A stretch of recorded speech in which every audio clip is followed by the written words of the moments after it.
Hi everyone, my name is Rhea. I am a student of English Language Studies Sanata Dharma University. Here we are going to discuss about common European framework of reference. This video contains 4 sections, which are Introduction, what CEFR is, the categories in CEFR, and the relation between CEFR and language learning. I do hope that this short clip will help us to know and understand more about CEFR. Enjoy! As an individual, different learners might have different level of language ability.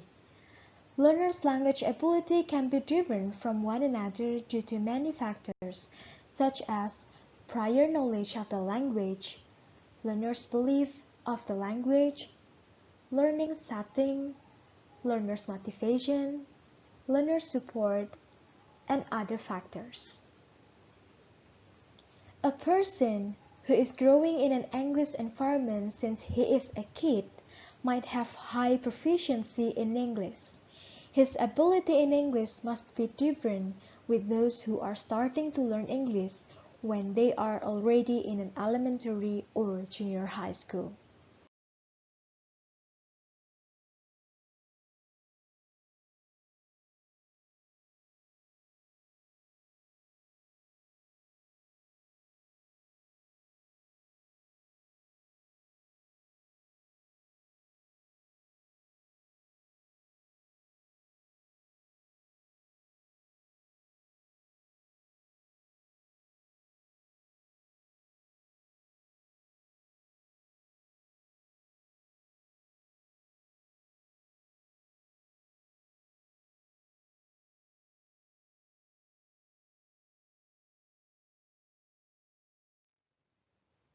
But opinions about a person's English level can be subjective.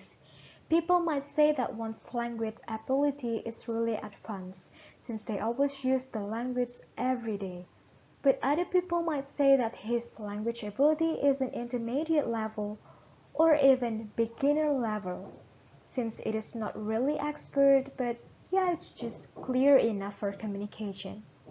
This case shows that different people interpret the terms advanced, intermediate, and beginner in different ways. To avoid that kind of misperception in measuring the language ability, there are some standard frameworks which are clear and objective to describe one's proficiency. A famous one is CEFR. This framework is developed by the Council of Europe in 2001 with the extensive support from University of Cambridge ESOL examinations. CEFR becomes the standard framework of describing someone's foreign language proficiency level, especially in an academic setting. If a person learns more than one language, like most Europeans do, CEFR is an easy and standard way to put 2 or more language skills on the CV. In schools, CEFR is a standard framework across Europe, but now, not only in Europe, it is also widely used in other continents.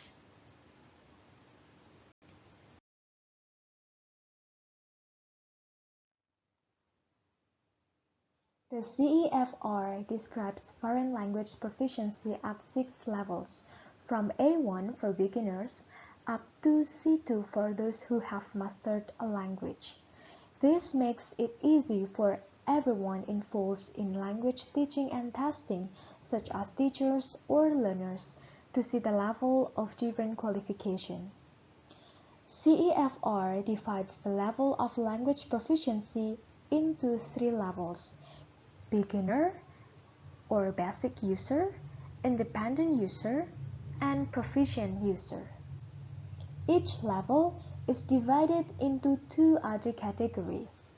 They are A1, it is called starter or beginner, and A2, called elementary, for beginner level.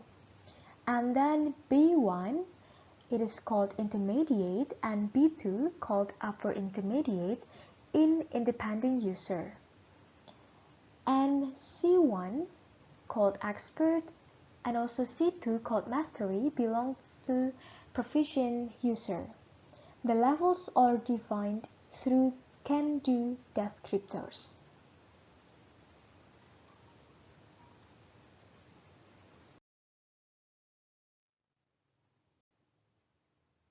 The table shown in this section is the global scale in CEFR. It explains each level in CEFR and describes the proficiency in certain level through some statements. For example, at level A1, learner's ability is described through this statement. A person can understand and use basic phrases related to everyday life. They can do simple things like introducing themselves to people and can ask and answer questions about things such as where they live or people they know. Whereas in high level or C2 level, the statement is described as a person can easily understand virtually everything they hear or read, can speak and write fluently. Moreover, they can also express himself or herself spontaneously, very fluent and precisely, differentiating finer shades of meaning when in more complex situations. So, each level is described in certain statements.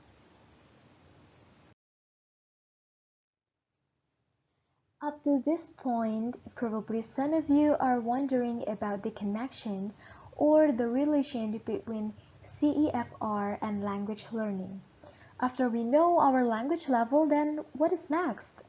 Why CEFR is important in language learning, and how the level indicates in CEFR could facilitate the language learning? People all around the world use the CEFR to explain what level of English they are at and what level of English they need. It is used by learners, by teachers, universities, government, and employees. Understanding the level of language will help you to know further steps that you need to take. It becomes incredibly influential, and it's been used for different things.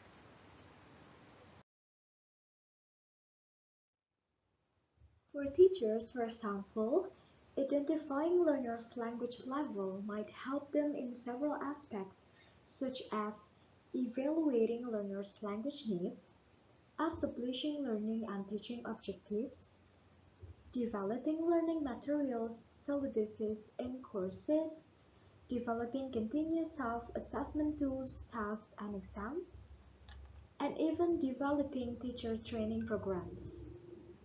The CEFR has a specific role in teacher education. In the next section, we will discuss about CEFR and its relation to language teaching.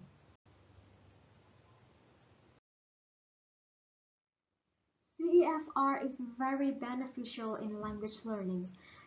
Now we are going to take a look on the application of CEFR in language learning. There are three major points that we are going to discuss. The first one is using the CEFR in designing curricula and syllabuses. Second point is using the CEFR in the classroom on teaching and lesson planning. And the third point is using the CEFR to choose or commission appropriate tasks. Let's start from the first point, which is using the CEFR in designing curricula and syllabuses. Before we are deciding to use CEFR in designing curriculum and syllabuses, it is important to remember that the CEFR is a framework of reference and must be adapted to fit your context. Linking to the CEFR means relating the particular features of your own context of learning, for example, learners and the learning objectives, to the CEFR. Not everything in the CFR will be relevant to your context, and there may be features of your context which are important but are not addressed by the CEFR.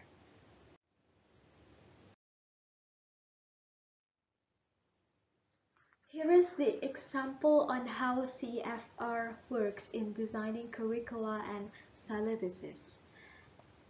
A language teaching context has its own specific aims and objectives. Here we have two objectives. The first one is in a high-level statements, and the second one is in lower-level statements. In the high-level statements, we have a sentence which is, "We hope our students to grow into aware and responsible citizens." While in the lower level, the aims is they will be able to form and exchange viewpoints on political and social issues. The CEFR is a rich source of descriptors which can be related to these lower level aims. So pay attention to the green slide. CEFR works on this kind of aims.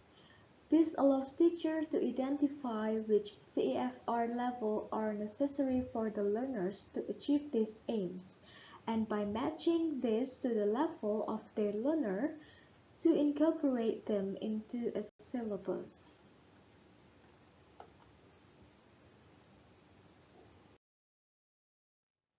Starting from determining the aims and the objectives like we have discussed in the previous slides, then the teacher must find relevant skills and descriptors in the CEFR. And then, the last steps, the teacher can state the language proficiency level at which learners are expected to be able to achieve the objectives. CEFR linked exemplars of performance can then be used to monitor and evaluate the range of level actually achieved by the students.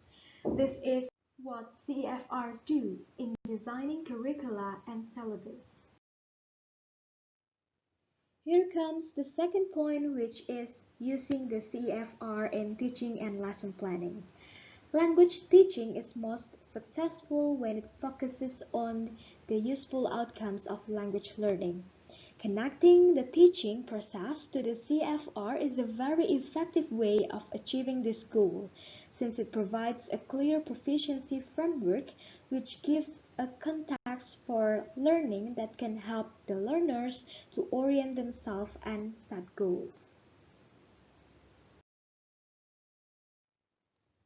The example of applying CEFR in the lesson planning is exists in the communicative approach learning. The text of the CEFR emphasized learners' communicative needs, including dealing with the business of everyday life, exchanging information and ideas, and achieving wider and deeper intercultural understanding. This conveys the CEFR communicative action-oriented approach. In this communicative approach learning, the two important points are task and interaction. The principle underlying this is that learning will be more effective where language is used purposefully. It is clearly supported by CEFR, which is basically support a task-based learning. The CFR scales describe levels in terms of what students can do and how well they can do it.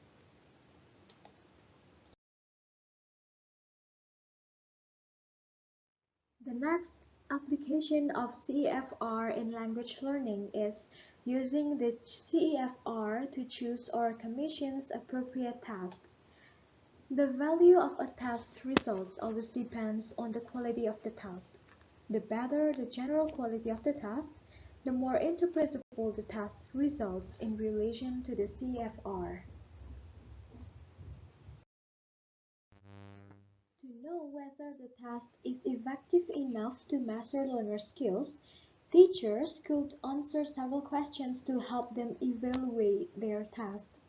There are two kinds of questions that the teachers might ask to evaluate the task. The first one is general questions, and the second one is the questions related to CEFR.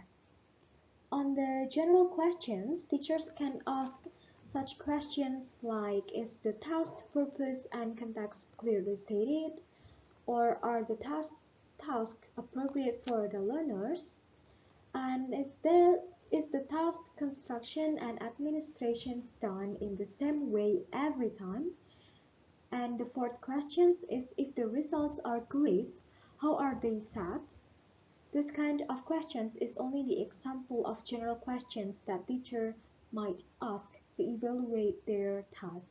However, related to CFR, the questions could be the first one: does the test provider adequately explain how CEFR-related results may be used? And the second, can the test provider show that they maintain CEFR-related standards appropriately?